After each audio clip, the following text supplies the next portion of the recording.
Prólogo. Deveria ir embora, protestou o mal-nascido debruçado sobre uma mesa. O cabelo grudento espalhado sobre os braços escondia seu rosto.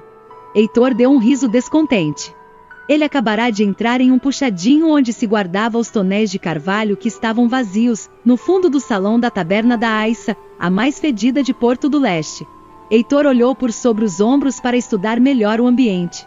Depois olhou bem para o homem, pigarreou, mas o ébrio não se mexeu. O cabelo dele era esfarrapado e grudento, a barba longa e rala, e um trapo de algodão batido, cujo odor ardia no nariz, lhe cobria o corpo desnutrido e sujo. Posso me sentar? O tom da voz Heitor tinha pressa, e na expressão do rosto, impaciência. Quem conhece um Valzac sabe que eles são pragmáticos e meticulosos. Me disseram que você é de Teldar. Sem sequer olhar para Heitor, o homem abanou com a mão como quem enxota alguém de quem se quer distância. Tenho uma proposta para você. Heitor caminhou 2 passos pesados em direção ao homem e aguardou mais um pouco.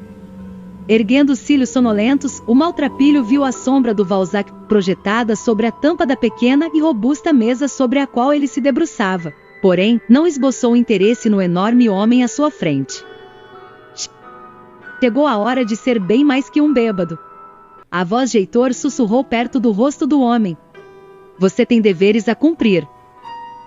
Erguendo o queixo até esticar o pescoço, o mal-nascido olhou bem para Heitor, cujo ombro escondia a luz do único archote que pendia na parede do baixo arco de pedras da entrada do cômodo. Não fará amigos se ficar aqui, velho. Avisou o ébrio com a voz compassada e sem interesse.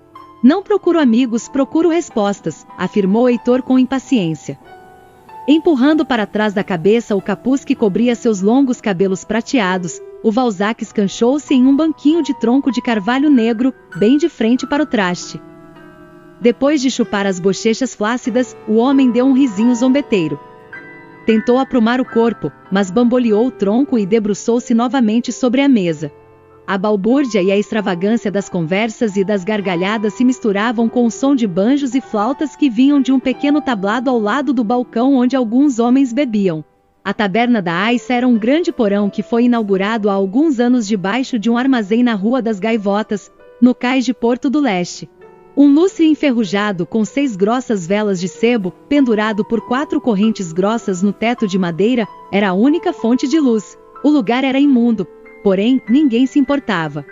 O segredo para aquele formigueiro de gente era o charme e o sorriso das damas que seduziam os homens a gastarem cada centavo dos dons de Inanna. Todo tipo de gente se via por lá. Caçadores, jogadores, ladrões, mercenários, camponeses, e até alguns que se julgavam mais nobres, se misturavam para se embebedar, se gabar, ou contar uma história duvidosa em troca de um odre de vinho ou de garrafa de cidra. Eu tenho algo que vai se interessar. Heitor tocou o ombro do homem. Ei! Heitor tocou mais uma vez. Cuidado, velho!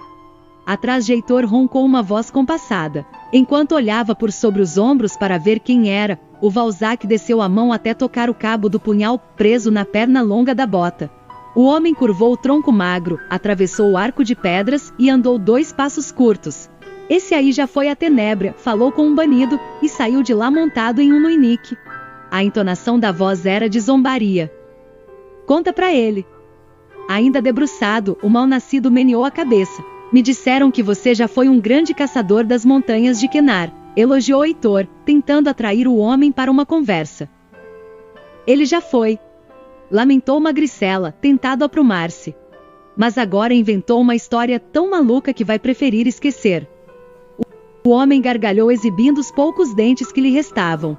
Subitamente estrangulou o riso, girou sobre os calcanhares e caminhou de volta ao salão. Como se chama?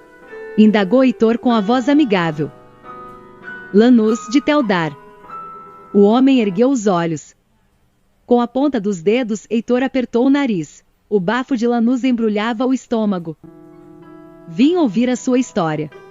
É zombaria? Lanús reclamou.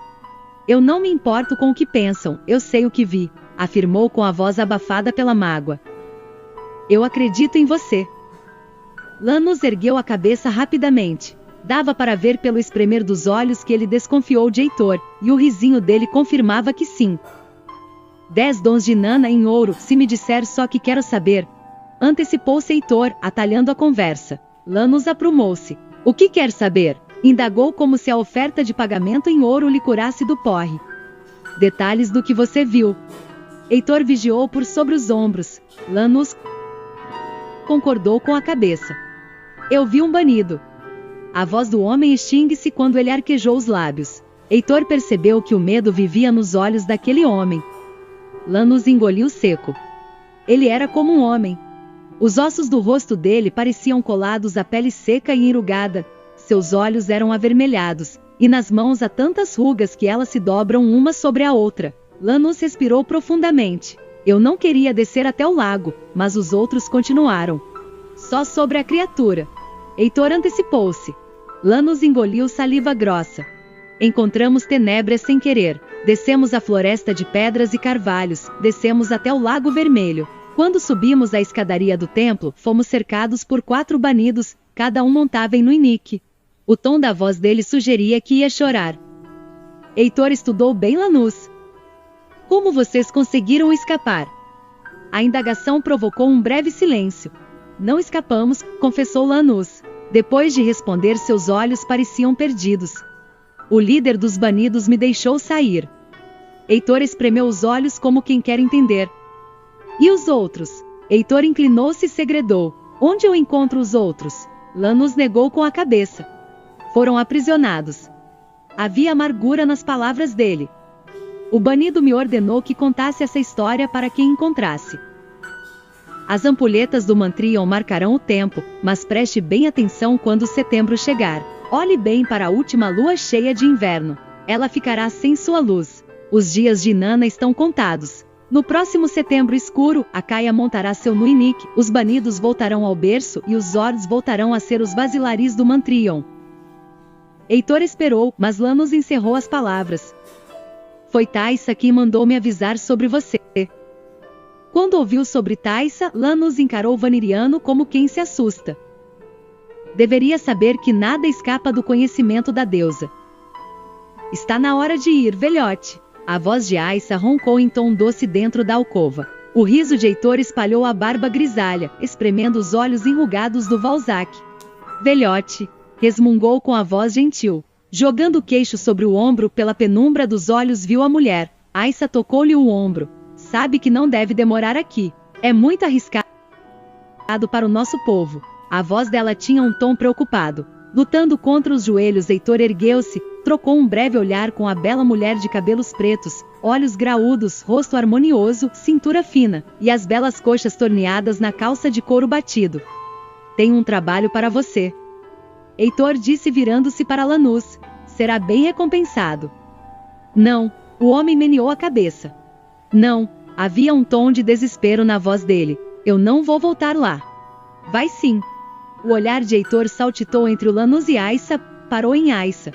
Depois girou sobre os calcanhares, caminhou uns passos e deteve-se debaixo do arco de pedras, virou o rosto e aguardou um pouco. Eu sei que tens o sangue de Argo de Teldar, portanto vai nos ajudar. Pode ir tranquilo, meu Sarkis, disse Aissa com a voz respeitosa. Cuidaremos do resto. Ele vai nos ajudar.